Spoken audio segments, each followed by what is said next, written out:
مفتی صاحب 27 رجب کو ایک ہزاری روزہ ہوتا ہے اور 27 رجب کی کوئی نماز بھی ہوتی ہے، اس کے بارے میں بتا دیجئے گا۔ کوئی صاحب ہمارے گھر بتا رہے تھے کہ 27 رجب کو ایک روزہ رکھنا چاہیے جس کا ثواب 1000 روزوں کے برابر ہوتا ہے۔ 27 رجب کو نماز بھی پڑھنا چاہیے، ایک نماز ہوتی ہے 27 رجب کی، اس کا بھی بہت ثواب ہے۔ مفتی صاحب بتا دیجئے۔ میں نے بتایا تھا کہ 27 رجب کا کوئی خاص روزہ نہیں ہے، اور اسی طرح سے 27 رجب کی کوئی خاص نماز بھی نہیں ہے۔ جیسے نفل نماز ہم لوگ پڑھتے ہیں وہ کبھی بھی ہم پڑھ سکتے ہیں، کسی بھی ٹائم پڑھ سکتے ہیں، اور جتنی مرضی چاہے اتنی رکعات پڑھ سکتے ہیں۔ اسی طرح سے 27 رجب کی کوئی نفلی نماز اسپیشل خاص الگ سے ہو ایسا کچھ بھی نہیں ہے۔ نارمل نفل نماز جیسے آپ عام دنوں میں پڑھتے ہو ویسے ہی 27 رجب کو بھی پڑھ سکتے ہو۔ 27 رجب کا کوئی ایسا روزہ کہ وہ نفلی روزہ 27 رجب کو اگر رکھا جائے تو 1000 روزوں کے برابر ثواب ملے گا، اور اس طرح سے نیت کرو،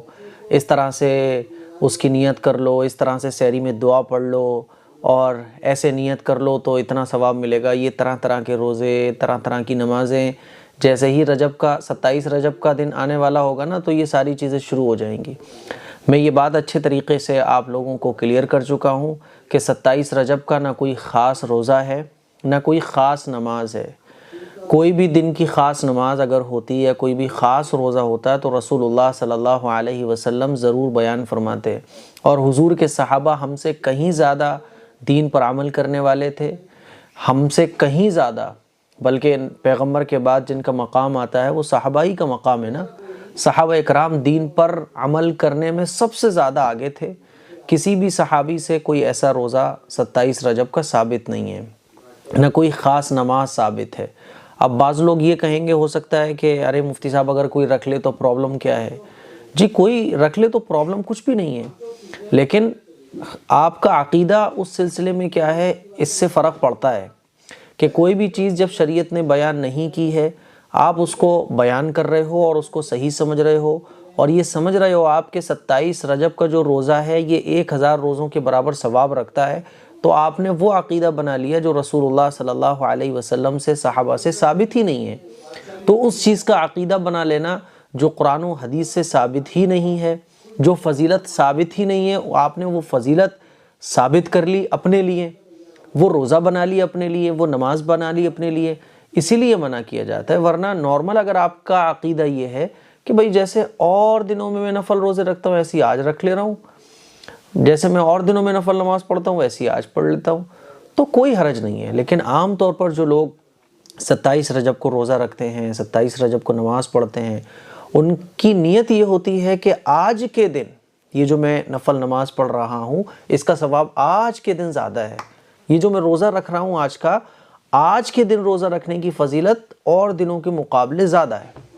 تو کسی بھی نماز کی فضیلت، کسی بھی روزے کی فضیلت کسی خاص دن میں، کسی خاص ٹائم میں تب ہی ہم بڑھا کر بتا سکتے ہیں اور بڑھا کر سمجھ سکتے ہیں جب اس کو حضور نے بتایا ہو۔ جیسے حضور نے شوال کے روزے بیان فرمائے تو ہم یہ مانیں گے اور یہ بتائیں گے بھی اور یہ سمجھیں گے بھی،